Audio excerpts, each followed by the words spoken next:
The flight attendant pointed at the black woman near the boarding door and told airport police that she had refused to surrender a seat she had no business sitting in. The officer crouched, picked up the slim leather folio that had slipped from her bag onto the carpet, and the second his thumb passed over the federal seal pressed into the cover, every voice in the jet bridge dropped at once. He looked up at the gate agent. He looked at the boarding tablet still glowing on the podium. He looked back at the woman standing very still in the camel coat. And in a voice that had lost every bit of its earlier confidence, he said, "Ma'am, you may want to sit down for what I'm about to tell you about who you just called the police on. If you've ever felt a stranger size you up in less than 10 seconds and decide who you were before you'd said a single word, drop the city you were in down in the comments, because what happened at Halverson International that night was not really about one woman, one flight, or one airport. It was about the part of these moments most people pretend they don't see. 29 minutes earlier, Solene Briggs had been standing under the cold blue light of Gate D7 with a paper cup of weak airport tea in one hand and a soft leather travel bag resting against her ankle. She was 43, born and raised in Charleston, South Carolina, and she had the kind of face that strangers wrongly read as severe. Her eyes were dark and steady. Her mouth rested in a calm line whether she was happy or not. There was a thin, pale scar near her left temple from a bicycle fall she'd taken at 11. The day she'd learned that brakes don't always work and that getting back up quietly drew less attention than crying. People had been misreading her face all her life. She had stopped trying to correct them somewhere around her 25th birthday. She looked at first glance like the kind of woman strangers might guess was a school principal flying home from a conference, or maybe a hospital administrator who had been pulled into too many meetings that week. Her camel coat was good wool, but not new. Her low-heeled boots were polished but scuffed at the toes. The pearl studs in her ears had belonged to her grandmother, who had cleaned hotel rooms in downtown Charleston for 31 years without missing a single shift. Her mother had worked the front desk of a small family-owned funeral home for most of her adult life, taking calls from families on the worst day of theirs. Her father had driven a long-haul rig until diabetes took two toes, and most of his confidence in himself. Solene had grown up watching how rooms rearranged themselves around her family the second somebody important walked in. She had learned young that polite spaces were not always safe spaces, and that the fastest way to lose your dignity in public was to let somebody else tell the room what kind of person you were before you had a chance to speak. That evening she was trying to get home because her 9-year-old daughter, Amara, had a violin recital the next morning, and Solene had promised, twice, that she would be in the third row with the camera ready before the first note. She had a confirmed window seat in 3F. She had checked it on her phone twice in the cab, and once again in the security line. She had the kind of job that taught you to verify everything in writing, and then verify it again. The gate agent behind the podium was Brenna Mott, 34, lead boarding coordinator at Halverson for almost 5 years. Hair pulled back so tight it looked painful. Eyeliner sharp, a small silver crucifix resting just below her collarbone. She had been written up 4 months earlier after a passenger complaint about a carry-on she had refused at the gate. A bag that on later review had fit the sizer perfectly. The complaint had not stuck. The warning had. She had kept the job. She had kept telling herself she was a good worker who simply had bad luck around difficult travelers.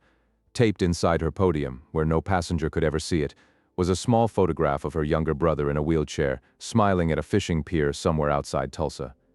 He needed a new chair, and her overtime was paying for it. Pressure explained her mood that night. It did not excuse what she was about to do. She scanned Solene's boarding pass, glanced at the screen, frowned, and said, "I'm going to have to take that back from you for a moment, ma'am." Solene handed it over without comment. "Something wrong?" "Just a small adjustment." Brenna typed quickly, then looked past Solene's shoulder and raised her voice toward a man further back in the line. "Mr. Owen Carlyle." A white man in a navy quarter-zip lifted his head from his phone. He was about 50, the kind of friendly tired you saw in regional sales reps at the end of a long week. "That's me." Brenna smiled at him in a way she had not smiled at Solene. "Good news, sir. A better seat just opened up. We've got you in 3F. Owen blinked. "I didn't ask for an upgrade. It's a courtesy." She turned back to Solene and slid a freshly printed boarding pass across the counter with 2 fingertips. "Here you go, ma'am. We've moved you to 24C. Solene looked at the paper, then at her. "I'm sorry," she said quietly. "I was in 3F. Brenna's smile didn't move, but her eyes did, Just a small flick down to the screen, then back up, the way somebody checks a script before saying a line they already know. "There was a seat correction," she said. "On whose authority?" "Gate authority." "What was the reason?" "Operational." Celine set her tea down on the edge of the podium, slowly, the way a person sets down something fragile she doesn't want to forget about. "That's not a reason," she said. "That's a category. It's the category I'm giving you, ma'am." Behind them, a roller bag clattered over the seam where the carpet met the tile. The boarding scanner gave a soft, expectant chirp at the empty mouth of the jet bridge.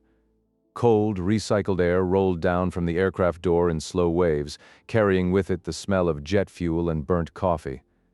Somewhere out beyond the glass, ground crew called to each other in short, shouted half-sentences nobody on this side of the window could quite make out. Celine kept her voice level. "I paid for 3F. I selected it 26 days ago. I confirmed it this morning. I confirmed it again 40 minutes ago when I cleared TSA. The cabin had to be corrected." "Corrected from what?" "From an improper assignment." Solin let a small beat of silence fall between them, the kind a teacher uses on a student who's about to revise her own answer. "Are you telling me," she said, "that your system assigned a seat to me by mistake? I'm telling you that sometimes the system places passengers temporarily in cabins where they don't belong." That was the first sentence that turned a few heads in line. Not loud heads. Quiet ones. The kind that look down at their phones a little too carefully because they don't want to be caught noticing. "Print that for me," Celine said. "I don't print internal notes." "Then call your supervisor." "She's covering another gate. I'll wait." "You can wait in 24C, ma'am." "No." Brenna's jaw tightened, the silver crucifix at her collarbone catching the overhead light as her chest rose a half-inch.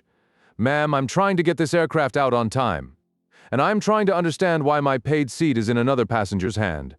Owen Carlyle, still standing awkwardly off to the side, lifted his new boarding pass in the air between them like a man offering to put down a small fire. "Look, if there's been any kind of mix-up, I'm fine wherever, honestly." "I don't need 3F." Brenna answered before Celine could.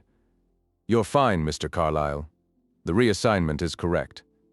Celine turned her head slightly, just enough to look at Owen without turning her back on the podium. "I'm not upset with you," she said, quiet enough that only the front of the line caught it. "But that seat is mine." A woman 3 places back lifted her head from a paperback. Her name was Davina Khoury, 36, civil rights attorney out of Atlanta, flying home after deposing a witness in a wage discrimination case for 2 days straight. She had the kind of stillness that came from a job spent listening to people lie under oath. She had been half watching the line out of habit. Now she was watching it fully. "She's right," Davina said evenly. "You just moved her." Brenna didn't look over. "Ma'am, this doesn't involve you." "It involved me," Davina said, "the moment you said it out loud." Closer to the windows, an older man in a gray cardigan and a Navy veteran's cap shifted his weight. His name was Hollis Trent, 61, retired postal supervisor from St. Louis, traveling to see his first grandchild for the first time. He had spent his whole working life learning the difference between a real rule and a story somebody tells about a rule. He recognized this one. He just didn't quite want to. "People argue over seats every day," he muttered to no one in particular. A few feet behind him stood a younger woman in a soft beige hijab, 28, eyes tired behind thin gold frames. Yasmin Adel, second-year pediatric resident, flying back to start a 30-hour shift in less than a day. She had been on the receiving end of polite suspicion at enough airports in her life to recognize the shape of this one without being told. She said nothing, but her hand drifted slowly toward the phone in her coat pocket. Celine turned back to Brenna. "I'd like 3F restored, please." "It won't be." "Why?" "Because premium seating goes where it's supposed to go." The line tightened. That sentence by itself could almost pass for procedure if a person wanted very badly to hear it that way. Celine didn't. "And where exactly?" she asked. "Was it supposed to go?" Brenna held her gaze a beat too long. A beat that was its own kind of answer. To the passenger it suited. Davina made a small sound in her throat, halfway between a laugh and a breath leaving her body. Hollis closed his eyes. Yasmin's hand came out of her pocket with the phone already unlocked. Owen looked at the floor like he was trying to memorize the carpet pattern.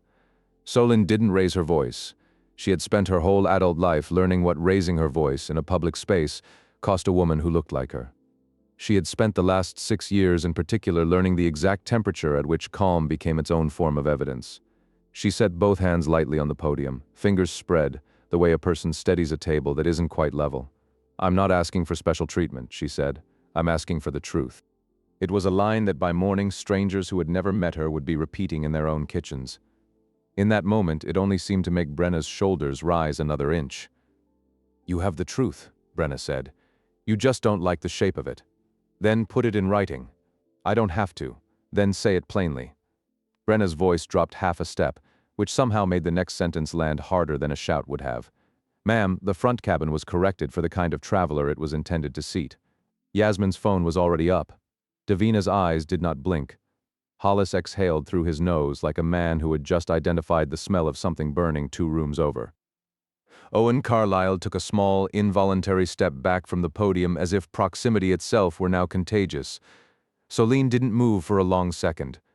The fluorescent light above the boarding desk hummed in that flat, dental way airport light always does.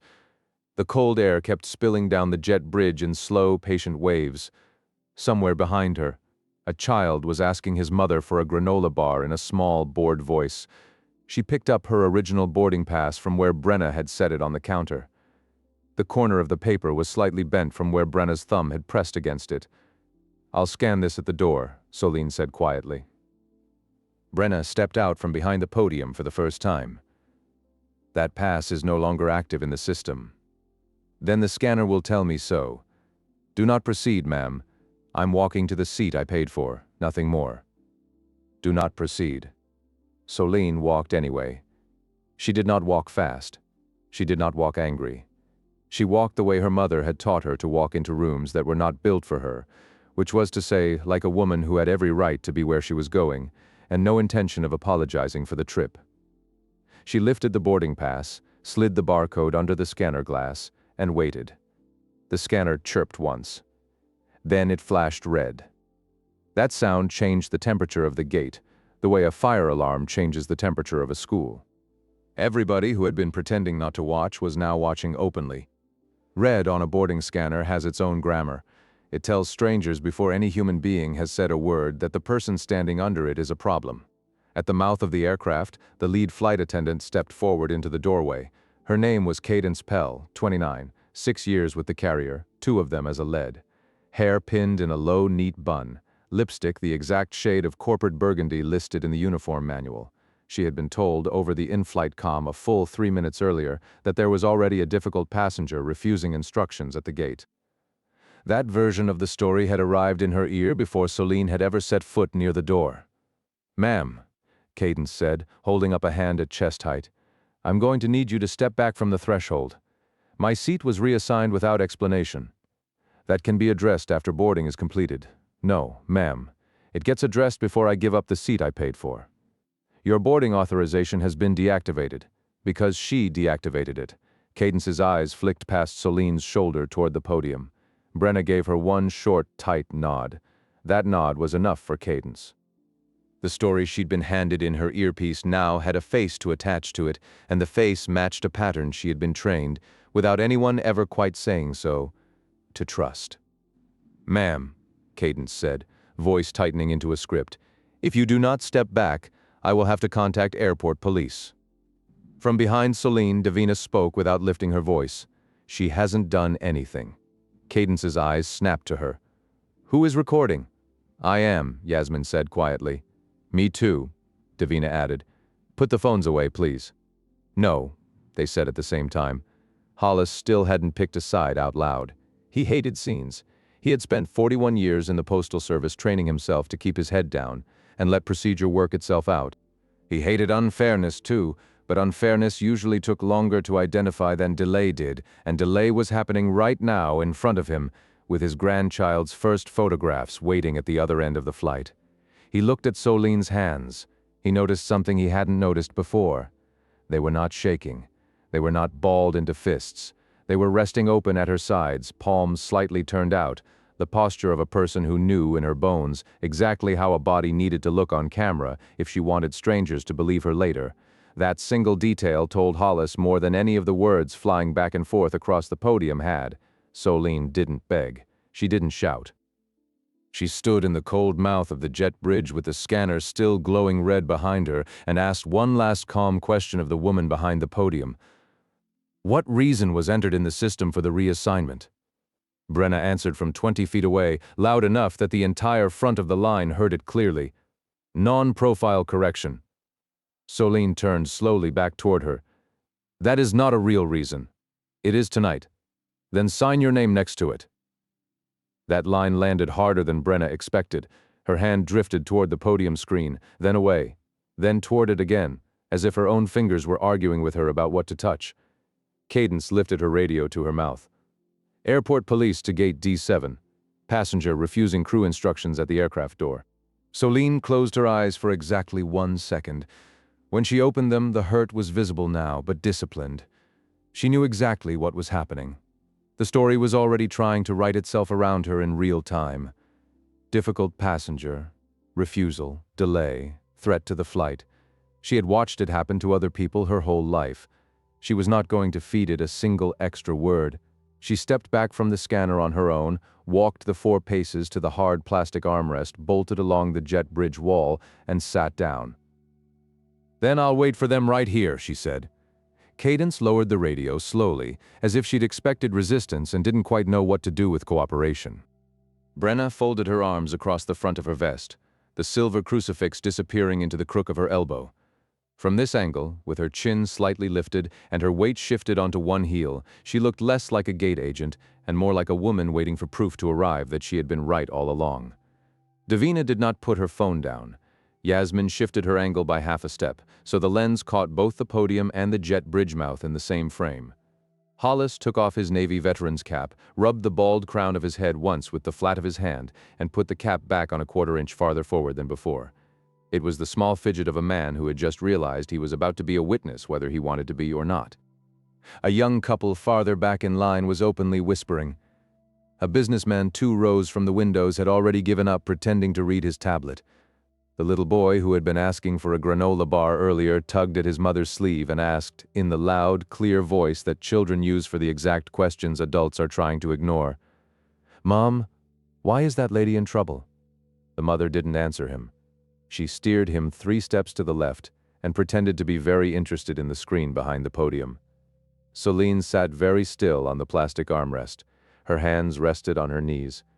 Her travel bag sat upright between her feet, the soft leather sagging slightly against her ankle. The dark folio she always carried in the inner pocket of that bag had shifted a few inches upward during the walk to the scanner, and now its top edge sat just above the seam of the bag, almost invisible unless a person was at the exact right angle to see it. Nobody was at that angle yet. A flight attendant on the aircraft side said something to Cadence in a low voice. Cadence answered without turning her head. "Airport police, 2 minutes." That information traveled down the line in the way airport information always travels, by the small bodily reactions of the people who heard it first. Shoulders straightened. Phones came up a little higher. Davina took 2 steps forward so that she was inside what a lawyer would later call the visible audio range of the podium. She did this deliberately. She knew that proximity to the scene mattered for any statement she might be asked to give later, and she had spent the last 48 hours in a deposition room where small details about who stood where had decided real money for real people. Brenna noticed. Her eyes narrowed 1/2 millimeter. "Ma'am," she said to Davina, "please return to your place in line." "I'm in line," Davina said. "You've moved forward." "So have you." Davina nodded toward the spot where Brenna had stepped out from behind the podium. "We're both standing where we weren't a minute ago." Brenna's mouth flattened. She did not answer. Solene from the armrest spoke once into the silence. Quiet, but clear enough to carry. "I'd like a witness statement from anyone willing to give one," she said. "Not now, later. To the airline, to the airport, to anyone with the authority to read it." Davina answered without hesitation. "You'll have mine." Yasmin nodded behind her phone. "Mine too." Hollis exhaled hard through his nose, the way he used to exhale when his supervisor at the post office asked him to sign something he hadn't fully read. Then he said in a voice that came out steadier than he expected, "Mine as well, ma'am." Owen Carlyle, still holding the boarding pass that said 3F across the top in clean black print, looked down at it like he had just realized he was holding evidence. "I'll give one too," he said quietly. Brenna's head turned sharply toward him. "Sir, you have not been asked to." "No," Owen said, "but I was offered something that wasn't supposed to be offered to me, and I think that's the kind of thing somebody should write down." That was the moment later that several witnesses would remember as the one where the room shifted. Not the scanner, not the red light, not the radio call.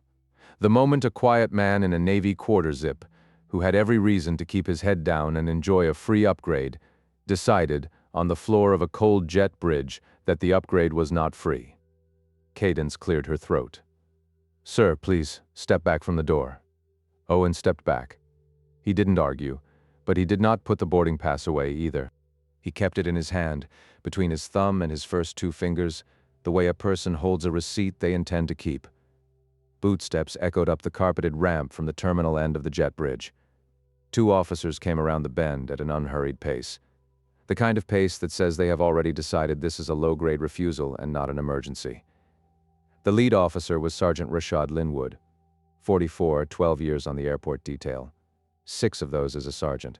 Skin almost the same shade as Soline's. Close-cut hair just starting to silver at the temples.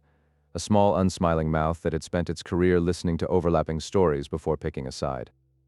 The second officer was younger, white, named Officer Pell, no relation to Cadence despite the shared surname, 3 years on the job and still slightly too eager. Rashad stopped in the middle of the jet bridge where he could see the podium, the scanner, the aircraft door, and the woman sitting calmly on the plastic armrest with her hands on her knees, all at the same time. He had walked into a lot of these. He could already feel in the way his shoulders sat under the uniform that this one was different. He just didn't know yet how different. "Evening," he said, voice low and neutral. "Somebody want to tell me what we've got?" Cadence and Brenna started talking at the same time. Rashad lifted one gloved hand about 4 inches off his belt. It was a small gesture. He didn't even fully raise his arm. But both women stopped talking. "One at a time," he said. "Ma'am at the podium first." Brenna squared her shoulders. The crucifix at her collar caught the light again. "Officer, this passenger refused a seat reassignment, attempted to bypass a deactivated boarding pass at the scanner, and ignored crew instructions at the aircraft door. She is delaying the flight. She refused crew instructions twice," Cadence added. "I asked her to step back from the threshold. She walked through the scanner anyway." Rashad's eyes moved to Celine without his head turning very much. Years of training had taught him to keep his face flat in these moments, but his gaze had a steadiness to it that did not match the version of the story he had just been handed. "Ma'am," he said, "your side." Celine rose from the armrest slowly. She did not brush off her coat. She did not adjust her hair. She kept her hands where he could easily see them. "My name is Celine Briggs. I booked seat 3F on this flight 26 days ago. I confirmed it 3 times today. I arrived at this gate with that seat assigned to me on a paper pass and a digital pass. The gate agent reassigned my seat to a passenger behind me in line without giving me a documented reason. When I asked for the reason in writing, I was told the cabin had been corrected for, and these were her words, the kind of traveler it was intended to seat." Rashad's expression did not change, but his weight shifted very slightly onto his back foot. Officer Pell, behind him, blinked once. "I attempted to scan my original boarding pass to test whether the system actually showed any problem with my booking," Celine continued. The scanner flashed red. "I did not attempt to push past the flight attendant. I did not raise my voice. When I was warned that police would be called, I stepped back voluntarily, sat down on that armrest, and waited." She gestured, with 2 fingers only, at the plastic seat behind her. "There are at least 4 passengers in this line who recorded part or all of this exchange. There is a 5th passenger holding the boarding pass that was issued to him out of turn. He is willing to give a statement." Owen, half a step behind Davina now, lifted the pass in 3F slightly. He didn't speak. He didn't need to. Rashad looked at the boarding pass in Owen's hand. He looked at the podium screen, which from his angle showed a faint reflection of the live gate log. He looked at Celine's posture, which was the posture of a woman who had told the truth and was prepared to repeat it under oath if asked. He had been a black officer at this airport for 12 years. He had stood in this exact stretch of jet bridge more times than he could count. He had been called to gates by gate agents who, often enough, had decided the call before they had decided the facts. He had also been called to gates by gate agents whose passengers were, in fact, behaving badly. He had learned not to assume either way until he had stood in the middle of the thing and listened. He listened now. "Mr. Carlyle, is that your name on that pass?" Rashad asked. "Yes, sir," Owen said. "Did you request seat 3F? "No, sir. I didn't request any change. I was approached at the gate and offered the seat without asking. And the gate agent at this podium offered it to you." "Yes, sir. By name." Rashad nodded once, slow. He turned his attention back to Brenna. "Ma'am, your name?" "Brenna Mott." "Ms. Mott, what reason was logged in the system for the reassignment from 3F? Brenna's eyes flicked, just for a fraction of a second, toward her podium screen.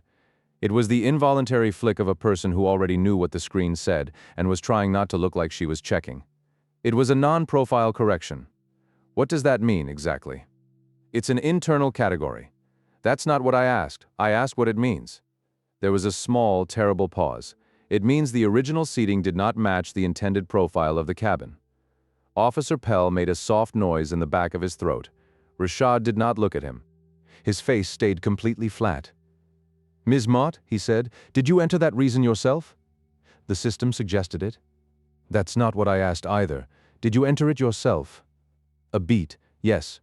And did you notify a supervisor before reassigning a confirmed paid premium seat? A longer beat?" "No."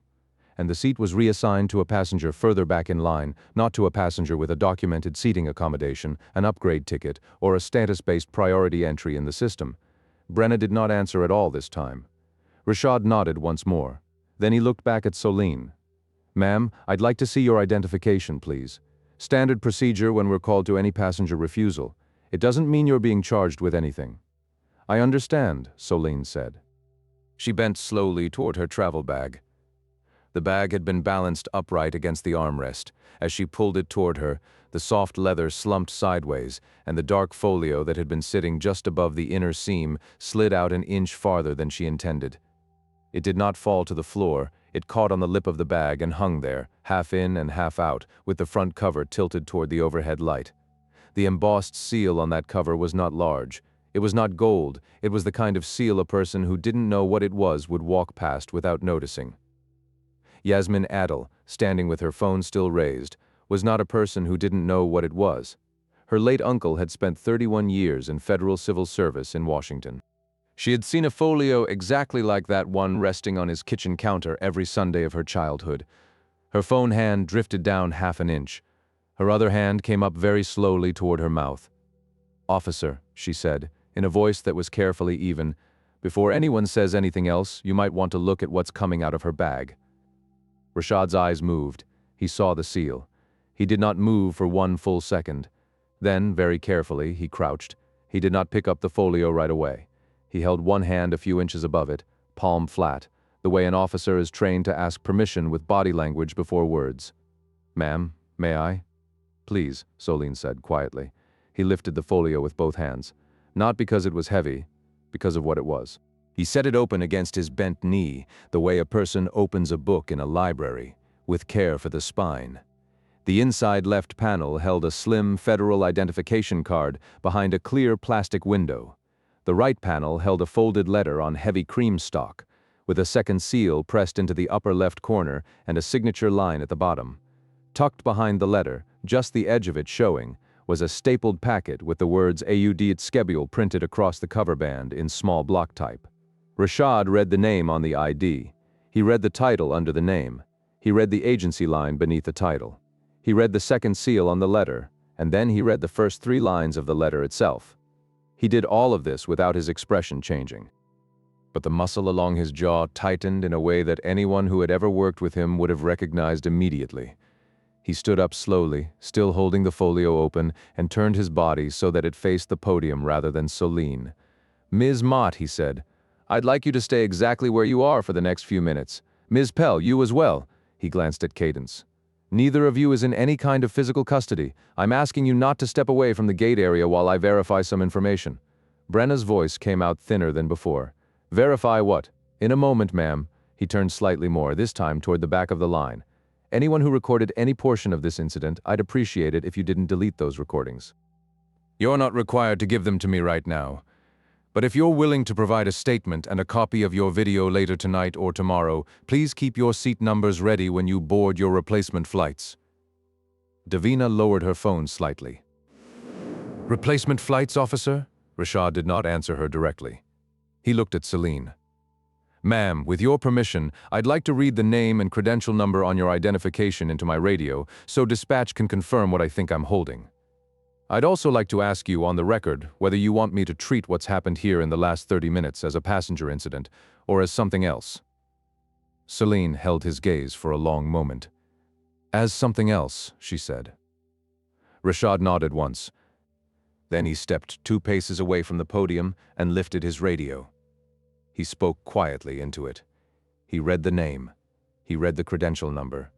He read the audit code printed on the band of the stapled packet.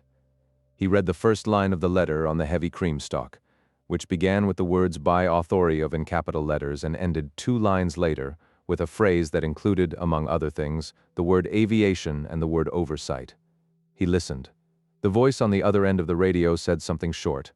Rashad's eyes closed for exactly 1 heartbeat. They opened again, and he said, Understood. Yes, I'll hold the scene. Send Captain Aldred and someone from the airport director's office and patch in carrier station management. Yes, right now. He clipped the radio back to his shoulder. He walked back to the podium. The look on his face was no longer neutral. Ms. Mott, he said, Ms. Pell, I'm going to tell you just once, and very clearly, that nothing you say to me in the next 5 minutes is being treated as a sworn statement. That conversation will happen later, with representation if you choose. I'm telling you this so that whatever you choose to say or not say to me right now, you say with full awareness of what's happening. Brenna's voice came out almost a whisper. What is happening? Rashad looked at Soline. Soline gave the smallest possible nod. He looked back at Brenna. The passenger you reassigned out of seat 3F is a senior federal official. Her position falls under the Department of Transportation. Specifically, she leads the Office of Aviation Civil Rights Compliance. The letter in this folio authorizes her to conduct unannounced, in-person compliance reviews of any commercial gate operation in the country with or without prior notice to the carrier. The schedule packet behind that letter lists this airport, this carrier, and this terminal among the gates scheduled for live review this quarter. He paused. He let that sentence sit on the floor of the jet bridge for a full 3 seconds. In plain English, Ms. Mott, this passenger is the person whose office writes the rules you are trained on every year. And the reason she was sitting in 3F on a paid ticket tonight, the reason she was traveling in plain clothes with a small overnight bag and no entourage, is because that is how her office conducts these reviews. They fly commercial, they sit in the cabin. They watch how passengers are actually treated when nobody at the gate knows who they are. Brenna's hand drifted up to the silver crucifix at her collarbone. Cadence Pell looked, for the first time that evening, like a young woman and not a uniform. Owen Carlyle, still holding the boarding pass that said 3F, exhaled a single long breath that sounded almost like a laugh, except there was no humor in it anywhere. Yasmin lowered her phone all the way for the first time since she had raised it. Davina did not lower hers. Hollis Trent took off his navy cap and held it against his chest, the way he had been taught to hold it as a young man at funerals. Soline stood very still. The hurt was still in her face. The discipline was still around it. She had not chosen any of this. She had only chosen 26 days ago to book a seat home in time to see her daughter play. Rashad closed the folio gently and held it out to her with both hands. Ma'am, he said, I am sorry it took the badge. Soline took it back from him. Her voice, when it came, was barely above the hum of the overhead lights. So am I, Sergeant. Footsteps came up the jet bridge from the terminal end again, this time at a faster pace and in greater number. Captain Aldred arrived first, a tall man in his mid-50s with airport police bars on his collar and the kind of tired competence that came from 26 years of standing in rooms where somebody had just made a serious mistake.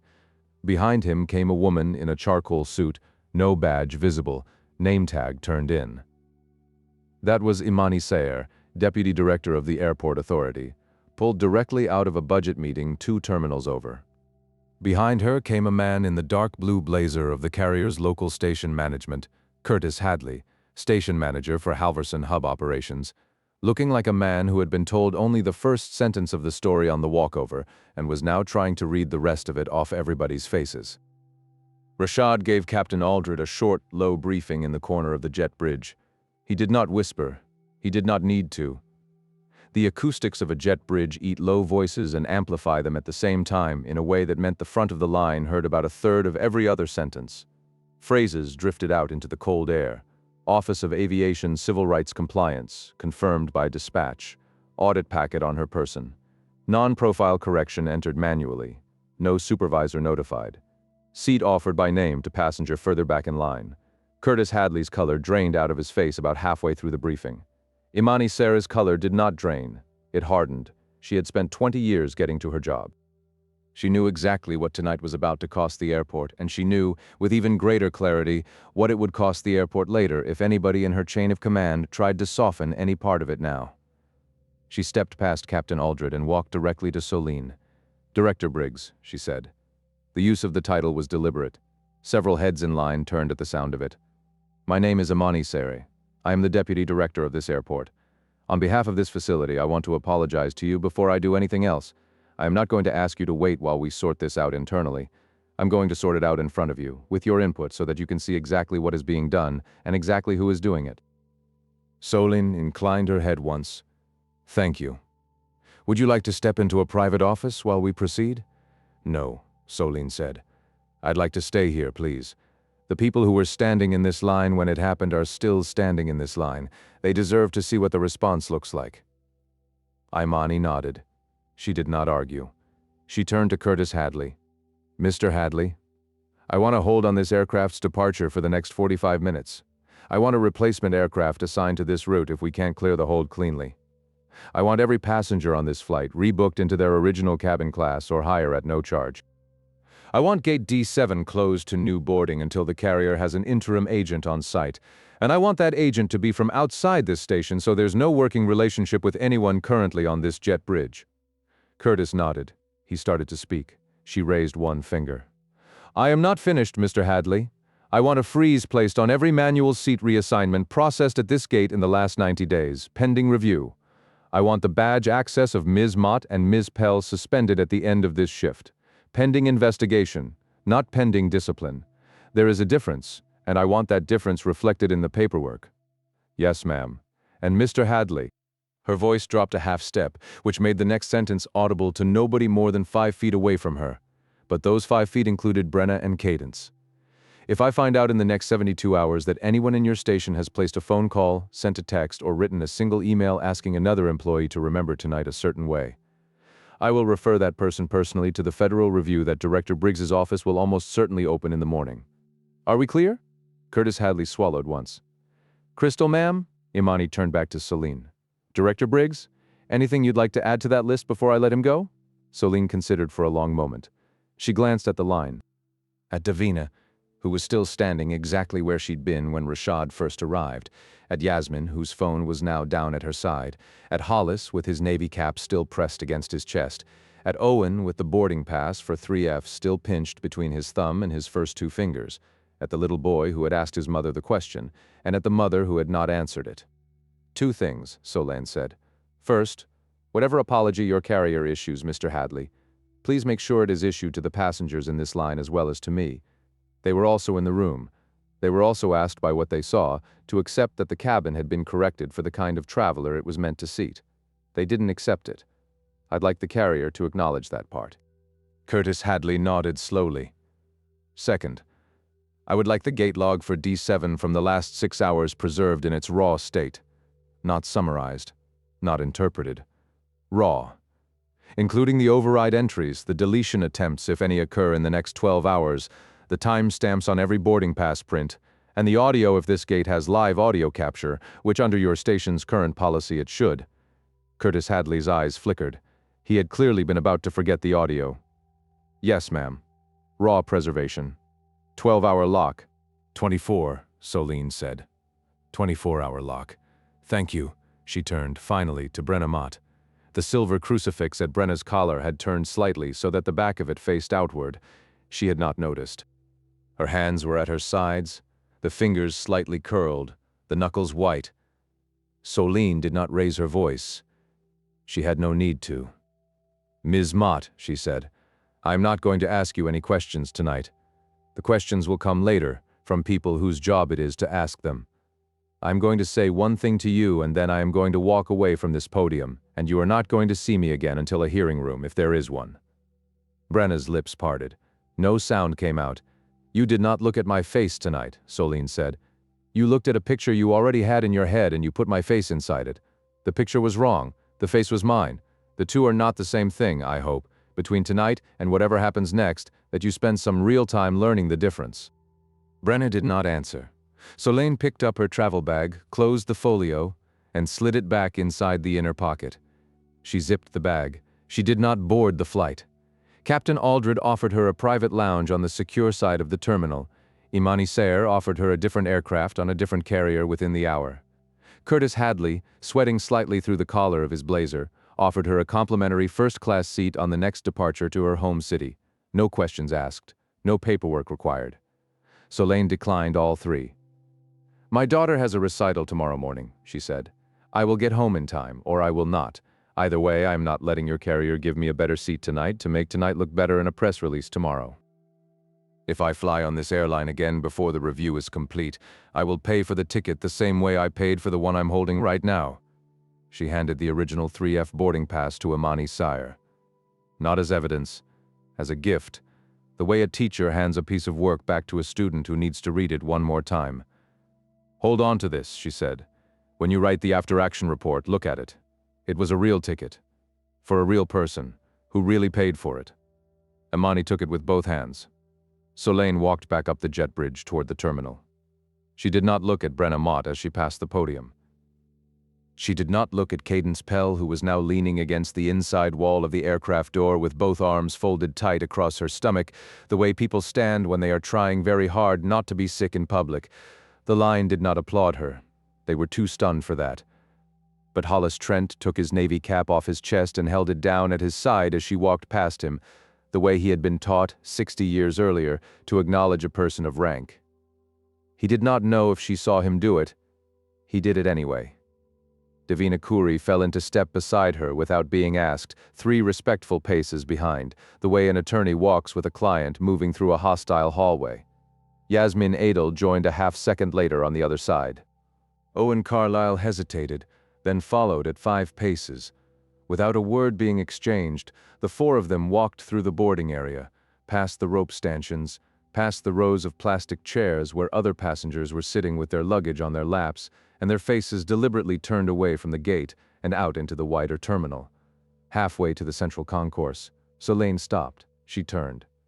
"You don't have to walk me anywhere," she said gently. "I know," Davina said. "I'm fine." "I know," Yasmin said. "I'm just going to find a quiet bench and call my office." "Okay," Owen said. "We'll walk to the bench."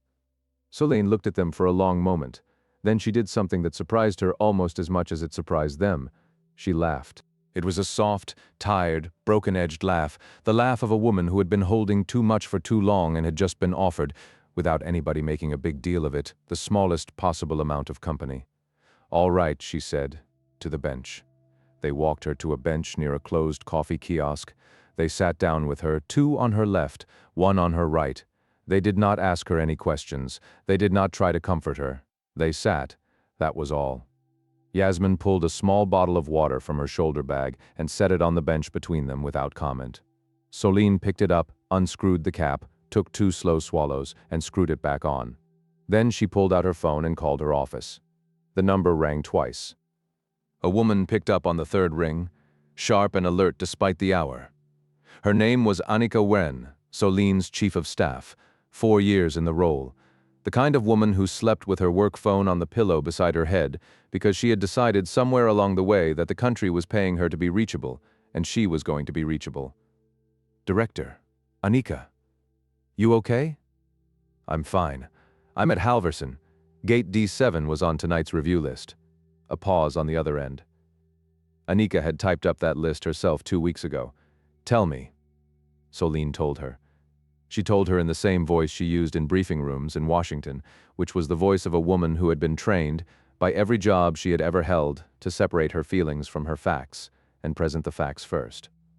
She told Anika about the reassignment, about the words non-profile correction, about the offered seat to Owen by name, about the scanner, about cadence, about the radio call, about Rashad, about the folio, about Imani Sarah's response, about the holds she had requested, about the 24-hour preservation lock. Anika did not interrupt. When Soline was finished, Anika said, "What do you want from our office tonight, and what do you want from our office tomorrow?" "Tonight, nothing public. I want this to look like the airport responding well, because the airport, after the first 30 minutes, did respond well. If we lead the news cycle tonight with our office, the airport's response gets buried, and the next gate agent who is tempted to do what Brenna Mott did tonight will only learn the lesson that the federal government will eventually crush her. I don't want her to learn that lesson. I want her to learn the lesson that the line of passengers behind her saw what she did and refused to look away." "Understood. Tomorrow, I want a formal letter from our office to the carrier and to the airport authority opening a directed compliance review. Not punitive. Directed. I want their cooperation, and I want it documented. I want the gate log raw data in our hands by end of business. Tomorrow, I want a meeting with Imani Sarah on Wednesday. In person. Here, not in Washington. Done." And Anika. Soline paused. "Find me the names of the 4 passengers who stood up tonight. Not for the file, for me. I want to write to them personally before any of this goes public. I want them to hear from me before they hear about me. I'll have the names by morning. Thank you." She hung up. She set the phone on her knee. She looked at the 3 strangers sitting on the bench with her. "All right," she said quietly. "I think I can let you go home now." None of them moved. Davina recrossed her legs at the ankle. Yasmin pulled her phone out of her pocket and set it face down on her own knee. Owen leaned back against the bench until his shoulders touched the cold tile of the wall behind him. "I'll go when my flight goes," Davina said. "Same," Yasmin said. Owen looked at the boarding pass for 3F still in his hand, the corner of it slightly softened now from how long he had been holding it. "I don't actually know what flight I'm on anymore. I think they're rebooking us." "Then we'll sit here until they call your name," Davina said. So they sat. Outside the windows of the concourse, the runway lights blinked in long, patient sequences. A baggage train rolled past in the dark with its yellow lights spinning slowly. The PA system overhead chimed twice and then announced, in a voice that had clearly been told to sound calm, that Gate D7 was experiencing an operational delay and that affected passengers should remain in the boarding area for further instructions. The voice did not explain the nature of the delay. It did not need to. By that point, somewhere between half and 2/3 of the passengers in the boarding area had seen at least the last 6 minutes of what had happened on the jet bridge, either with their own eyes or on the phones of the people sitting around them. A second announcement came 11 minutes later, this one from a different voice, more senior, less rehearsed. It thanked the passengers of the affected flight for their patience and informed them that the carrier was issuing meal vouchers, full refunds for the segment, regardless of whether the passenger chose to rebook, and a formal written apology to every passenger ticketed on the flight, which would be delivered to their email address before the aircraft they were ultimately rebooked on to reached its destination. It also said, in a sentence that was clearly written by a lawyer and reviewed by at least 2 other lawyers, that the carrier was cooperating fully with airport authorities and with a federal review of gate procedures. The word federal in that sentence traveled through the boarding area like a small electric current. A few people stood up and walked to the windows to look at the aircraft that was no longer going to take them anywhere on its original schedule. A few more stayed in their seats and started typing things into their phones. The little boy who had asked his mother why the lady was in trouble was now leaning against her arm asleep, his cheek smushed against the strap of her purse. The mother was looking at Soline across the concourse. She did not look away when Soline caught her eye. She mouthed 2 words. "I'm sorry." Soline held her gaze for a long second. Then she gave her one small nod. Not absolution, not forgiveness. Acknowledgement. The mother closed her eyes briefly and went back to stroking her son's hair. A little after 11 o'clock, Imani Sayer walked across the concourse with a thin folder in her hand. She sat down on the bench across from Soline's, leaned forward with her elbows on her knees, and laid out in a quiet voice what had happened since Soline had left the jet bridge. Brenna Mott's badge had been collected.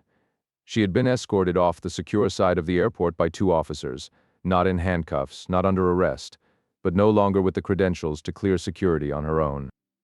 She had been instructed not to discuss the incident with any current employee of the carrier until the investigation was complete. Cadence Pell had been removed from the flight and from lead duty pending review. The aircraft itself had been released about 30 minutes after Soline walked off the jet bridge with a replacement crew. A partially rebooked passenger list, and an interim gate agent flown in from a neighboring station to handle the rest of the night.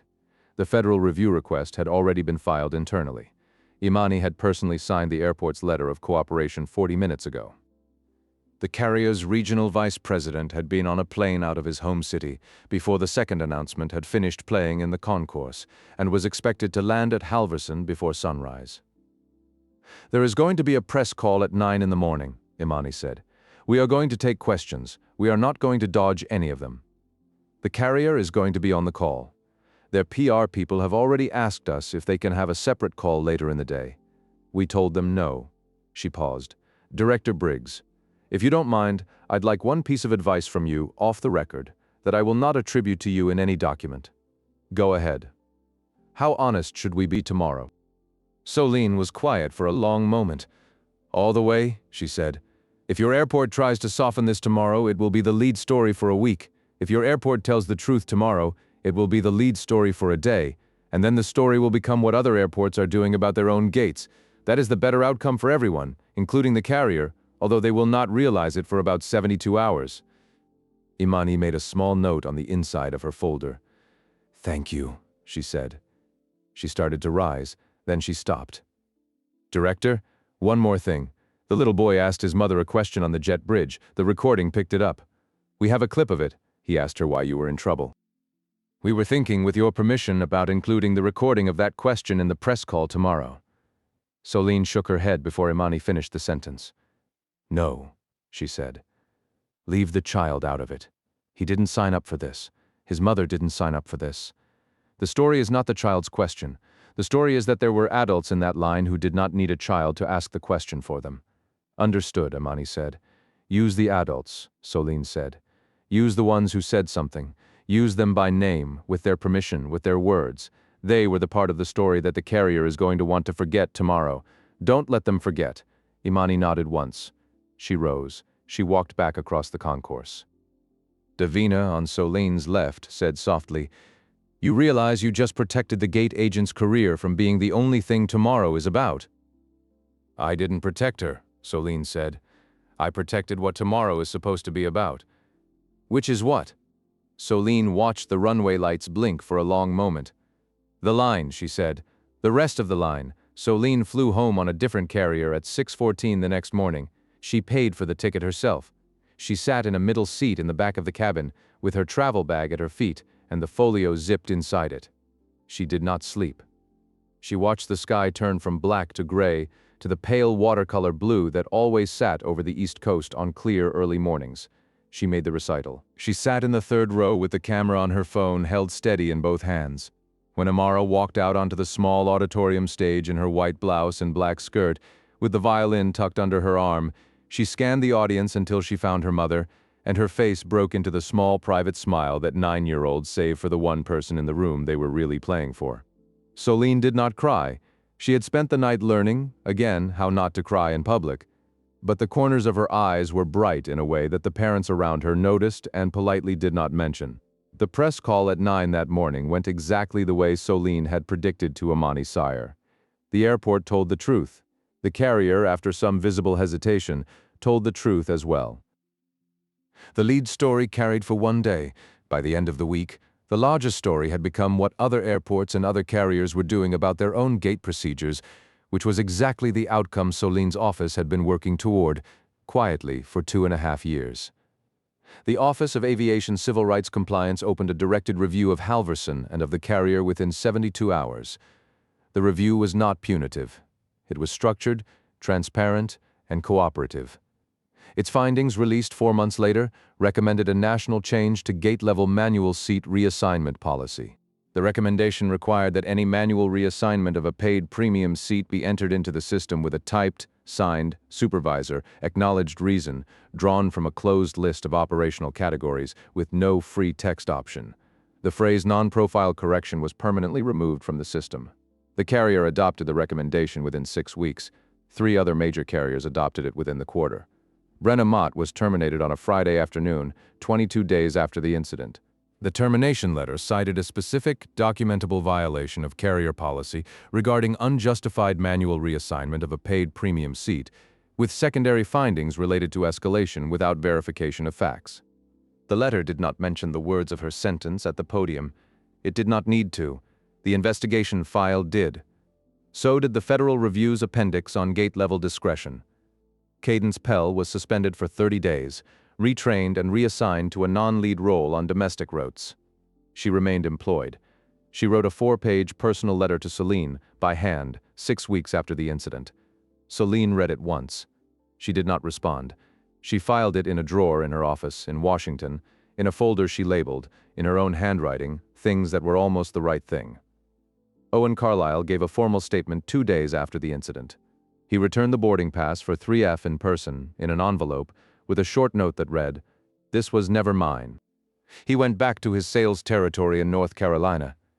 He never used the carrier again, but he did write to his own company's HR director and ask on the record what their policy was about employee travel on airlines under active federal civil rights review. His company changed its travel policy within the year. He never told anyone he was the reason. Davina Khoury filed her statement, returned to her firm in Atlanta, and quietly added a new pro bono category to her practice the following quarter. She called it gate-level dignity work. The category was small. She kept it that way on purpose so that every case in it would get her personal attention. Yasmin Adel landed her 30-hour shift 4 hours late and apologized to no one.